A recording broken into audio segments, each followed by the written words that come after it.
열왕기상 18장 말씀은 유명한 장이죠. 엘리야가 갈멜산에서 불로 하나님 앞에 응답을 받던 그런 장입니다. 그래서 열왕기상 18장의 말씀은 많은 사람들이 잘 알고 있는 그런 말씀입니다. 그러나 오늘 나타나는 말씀은 좀 더 우리가 다른 관점에서 오늘은 말씀을 보려고 합니다.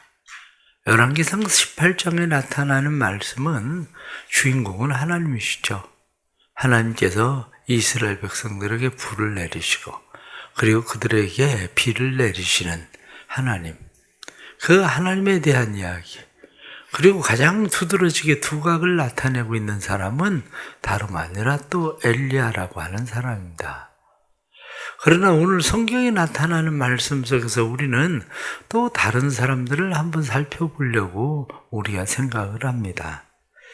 오늘 성경에 나타나는 말씀을 보면 엘리야가 3년이 됐을 때에 오바댜를 만나서 이야기하기를 내가 하나님 앞에서 응답을 받았다. 그러니까 아합을 만나야 되겠다. 그러고 이야기를 한 거죠. 아합이 하나님 앞에서 범죄한 그런 일들로 인해서 그동안 비가 오지 않았는데, 그런데 이제는 하나님께서 비를 내리실 때가 된 거라고 성경은 내가 비를 지면에 내리리라 이렇게 말씀하므로 이제는 때가 되었다 이렇게 말씀하시는 거죠. 그런데 오바댜가 이야기하기를 당신이 내게 그렇게 이야기했다가 막상 내가 아합에게 이야기를 했는데 당신이 사라지면 내 목숨이 위태롭습니다. 그러고 이야기를 하죠. 그러면서 자신에 대해서 이야기하기를 나에 대해서 혹시 소문 못 들었습니까? 이세벨이 하나님을 섬기는 여호와를 섬기는 선지자들을 죽일 때 내가 100명을 굴에다 숨겨서 그들을 지금까지 먹였습니다. 그리고 이야기를 한 거죠. 그러면서 오늘 성경에 나타나는 말씀들이 쭉 이야기가 된 거죠. 오늘 말씀 가운데서 우리는 몇 사람들을 살펴보게 되는데, 특별히 이 아합, 이세벨, 이 사람들이 이 박해 속에서 이스라엘 백성들의 신앙의 형태들이죠. 아합과 이세벨의 박해 속에서 신앙생활의 형태를 우리가 가만히 보면 가장 첫째는 앞장서서 두드러지게 나타나는 사람이죠. 엘리야. 그러면 그는 아합 앞에 가서 서는, 아합 앞에 마치 바로 앞에 모세가 서는 것처럼 그렇게 서는 사람이 누구냐면 바로 지금 엘리야, 이 사람인 거죠. 그러나 또 다른 한 사람을 보면 그 사람은 묻혀진 사람입니다. 이 묻혀진 사람이 누구냐면 바로 오바댜라는 사람이죠.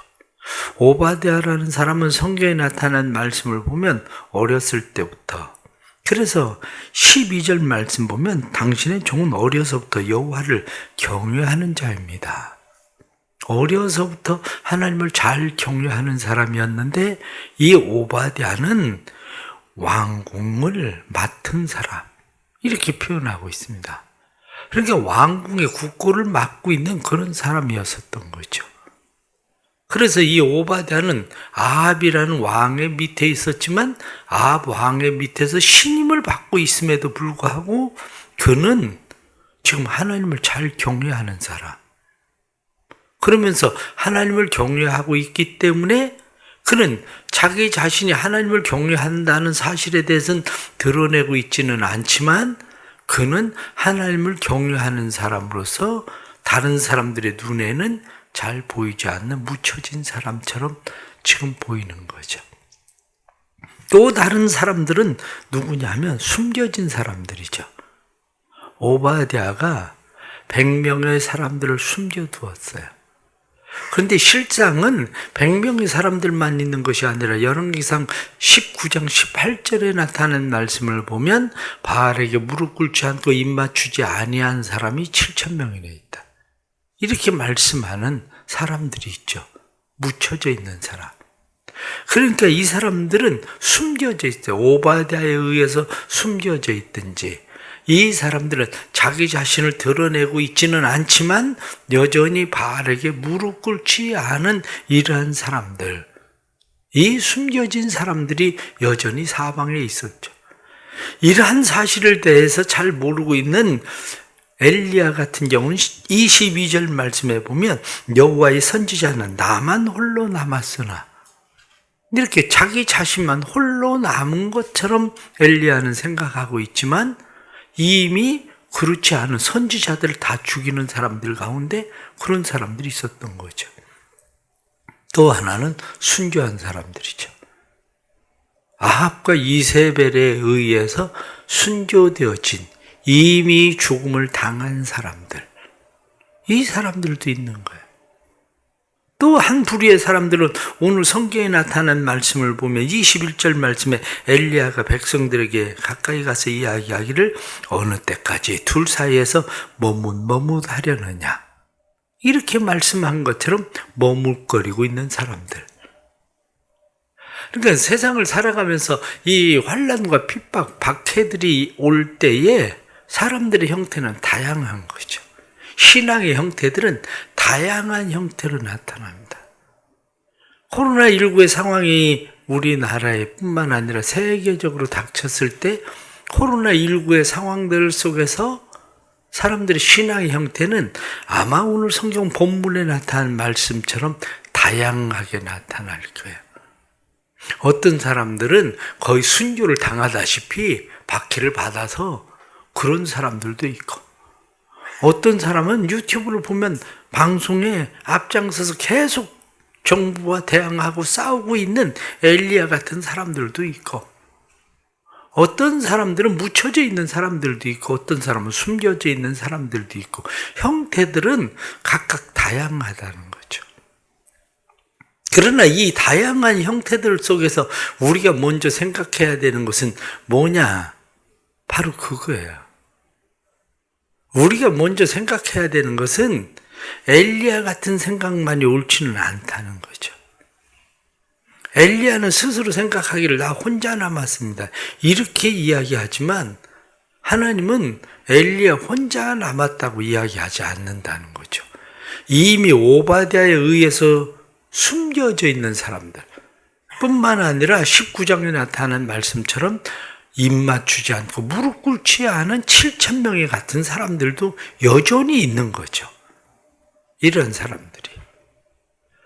그것뿐만 아니라 오늘 오바댜 같이 하나님을 여전히 경외하는 마음을 잃어버리지 않고, 오바댜는 왕궁을 맡은 사람으로 오히려 자기 자신이 지금 만난 상황이 하나님이 이때를 위해서 나를 여기다 두셨나 보다, 그리고 에스더처럼 생각하는 사람이었을 거예요.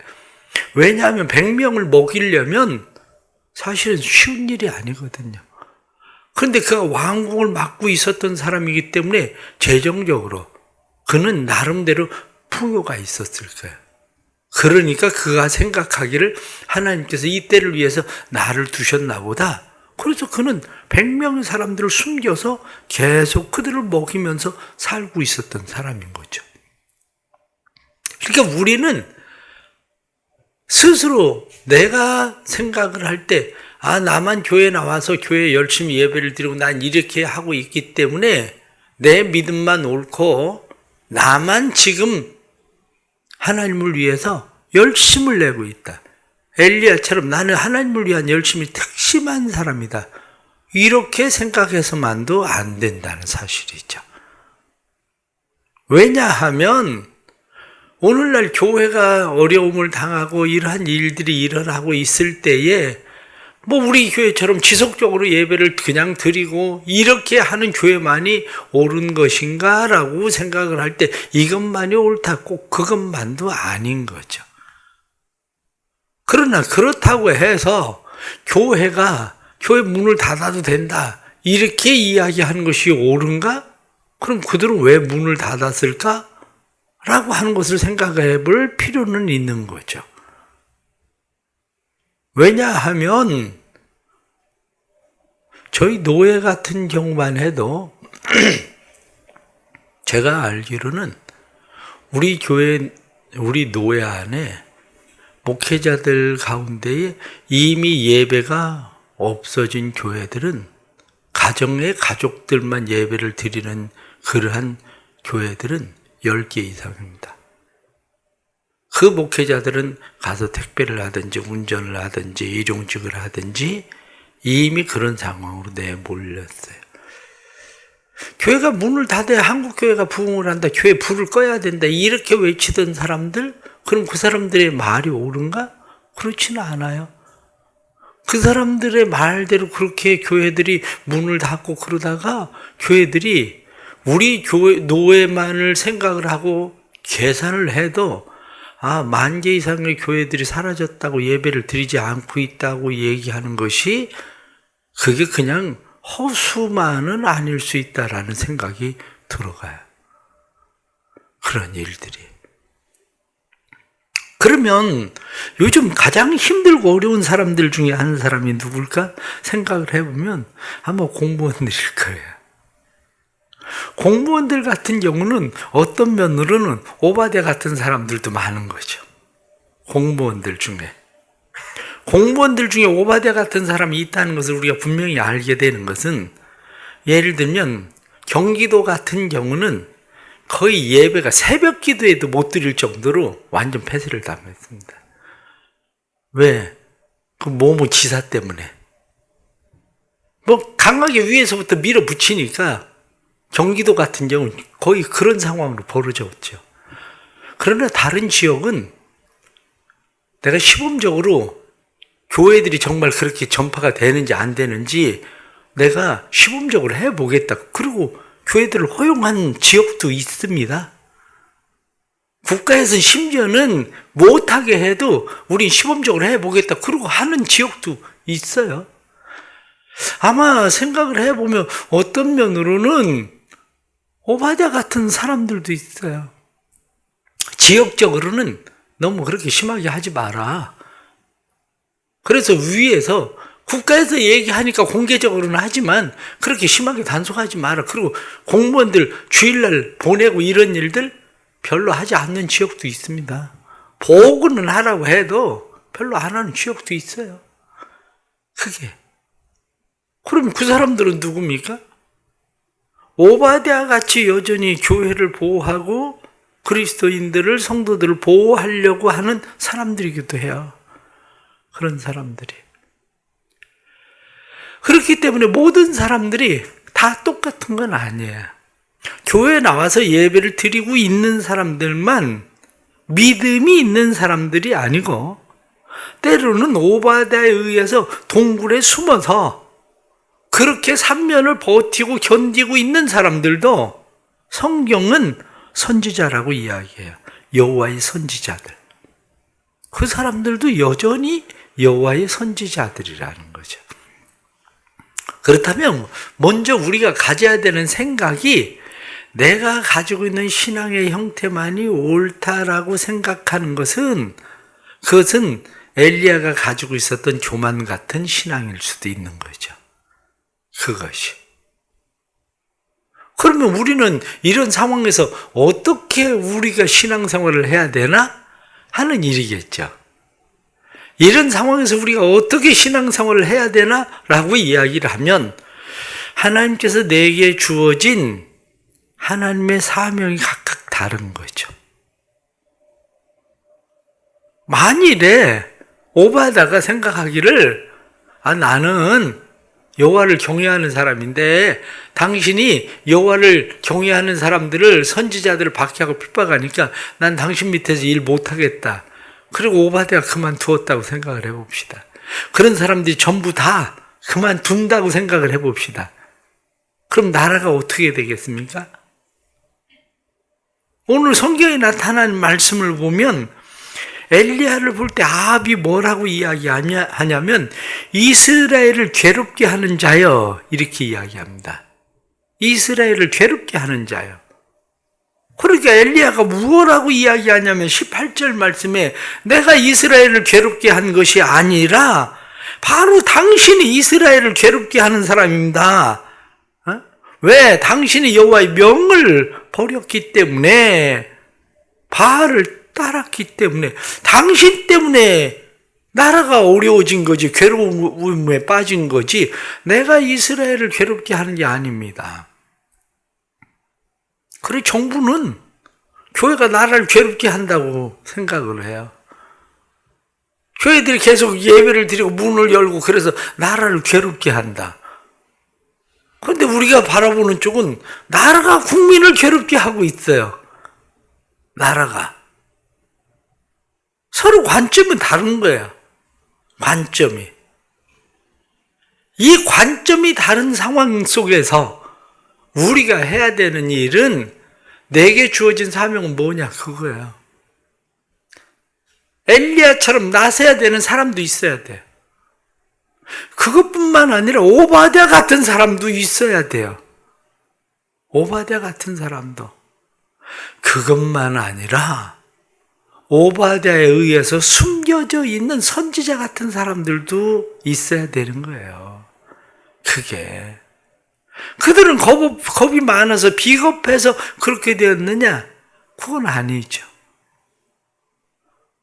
머뭇머뭇거리는 사람들은 누굽니까? 머뭇머뭇거리고 있는 사람들은 정말 돌봐야 될 사람들인 거예요. 머뭇거림 속에서 분명하게 무엇을 선택해야 되는지, 선택에 대한 이야기죠. 사람들마다 신앙의 색깔이 있습니다. 내 안에 내면의 신앙의 색깔이 있는데, 내면의 신앙의 색깔은 언제 드러나게 되느냐면, 환난과 핍박과 어려움과 고난들을 당할 때야 비로소 내 내면 안에 신앙의 색이 뚜렷해져요.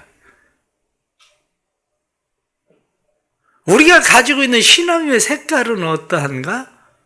그 신앙의 색은 어려움들을 당할 때, 고난을 당할 때에 그때 우리의 신앙의 색이 어떠한지 그게 분명해지고 그게 뚜렷해지는 거죠.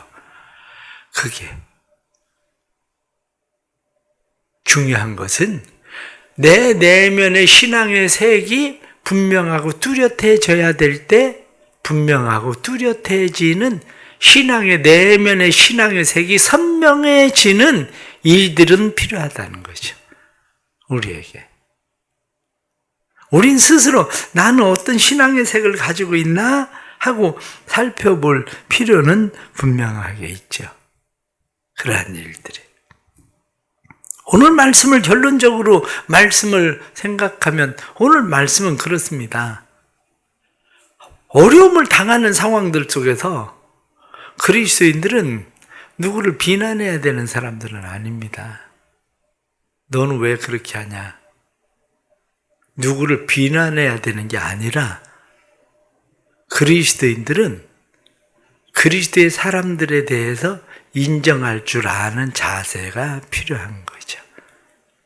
그 사람들에 대해서.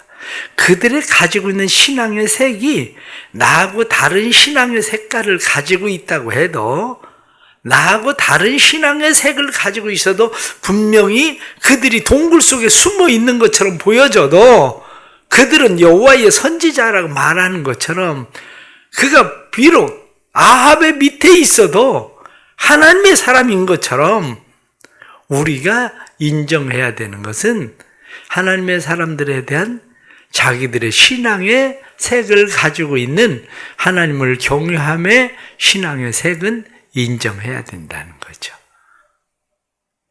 그러나 그런 가운데서 우리는 내가 신앙의 색을 가지고 있을 때 왜 내 이 색깔을 드러내야 되나, 왜 내가 이 색을 지켜야 되는가 하는 것에 대해서 다시 분명해져야 되는 거죠.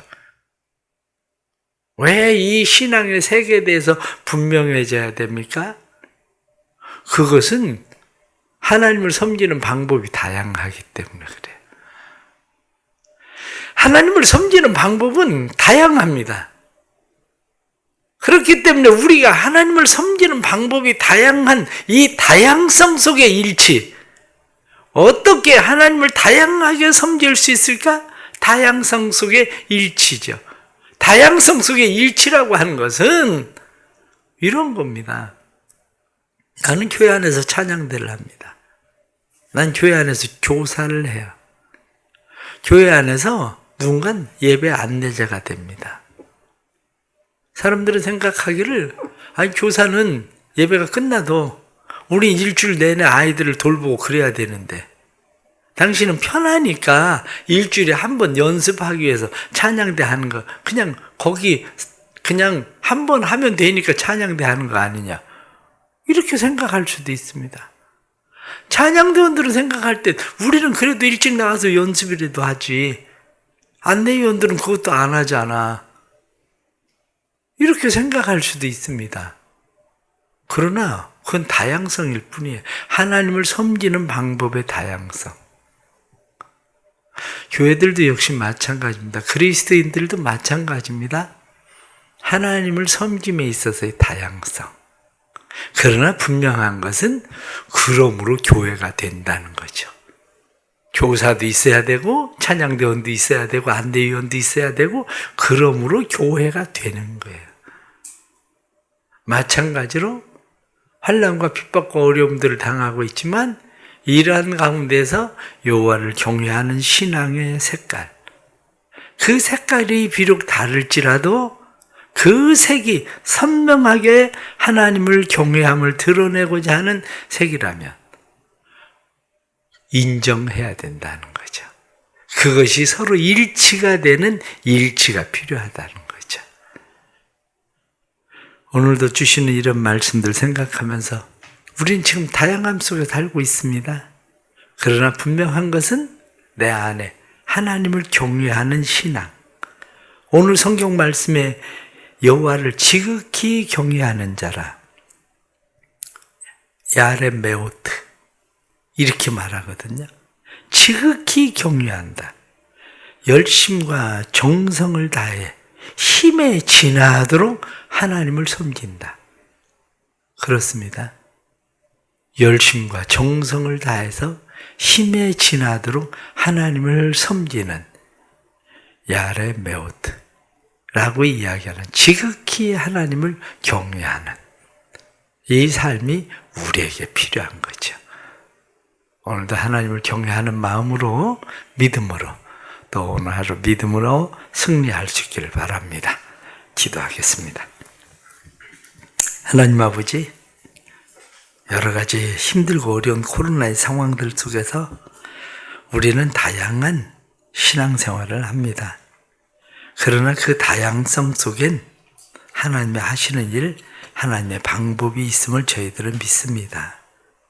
엘리야의 시대에도 아합의 시대에 하나님의 선지자를 죽이는 사람들도 있었고 뿐만 아니라 그때 앞장서서 나서서 대항하는 엘리야 같은 사람도 있었고 뿐만 아니라 묻혀져 있는 오바댜 같은 사람도 있고 오바댜에 의해서 숨겨진 선지자들도 있었고 이미 순교를 당한 순교자들도 있고 뿐만 아니라 무엇을 어떻게 해야 되는지 알지 못해서 이리저리 갈팡질팡하는 사람들도 있고 다양한 사람들이 있는 것처럼 오늘날 이 시대의 사람들의 신앙이 다양합니다. 그러나 우리가 돌봐야 될 사람들, 머뭇거리고 있는 사람들에게 분명한 신앙의 색, 하나님을 경외함의 신앙의 색을 나타내는 일들이 필요하다는 사실을 깨닫게 하시고 저희들로 하여금 지극히 하나님을 경외하던 오바댜 같은 그러한 믿음을 주옵소서. 또한 우리의 마음 가운데 나 홀로 남았다고 생각하는 엘리야 같은 교만함이 우리 안에 일어나지 않게 해주시고 서로를 잘 돌보고 특별히 어려움과 고난을 당하고 있는 교회들을 잘 돌보고 그러한 성도들을 잘 돌볼 수 있는 교회가 되도록 우리 교회에 은혜를 베풀어 주옵소서. 우리 대성교회뿐만 아니라 하나님께서 이 땅의 모든 교회들에게 은혜를 베푸시고 이 땅에 하나님 오바댜 같은 사람들이 많아지게 해주셔서 각각 자기들의 맡은 지역에서 신앙의 색을 여호와를 경외함의 색을 분명히 하는 사람들이 많아지도록 도와주옵소서. 그래서 은밀한 중에 행하는 그들로 인해서 많은 사람들이 하나님의 사랑을 하나님의 은혜를 입게 되는 일들이 더 많이 일어나도록 주님 도와주시옵소서. 우리 대성교회 은혜 주시고 대성교회가 힘들고 어려운 때 하나님 앞에서 오바댜 같은 일들을 잘 행할 수 있는 교회 되게 하셔서 많은 사람들을 살게 하는 교회 되도록 도와주옵소서. 올해는 교회 가운데 성령 하나님 역사해 주셔서 우리 안에 신앙의 색이 분명해지는 열심과 열정들 다시 살아나게 해 주시고 하나님의 거룩한 회복을 보게 해 주시고 하나님의 부흥의 역사가 일어나도록 도와주옵소서. 새벽에 믿음으로 기도하는 모든 기도들 들으시고 올해에는 목장도 더욱더 살아나서 목장들의 힘있게 하시고 이 한 주간 말씀을 통독하기 위한 성경 공부를 하는 일에도 하나님 함께 하셔서 또 잘 배우고 말씀들이 들려지고 보여지게 하시는 은혜가 있게 해 주옵소서. 예수 그리스도 이름 받들어 기도드리옵나이다. 아멘.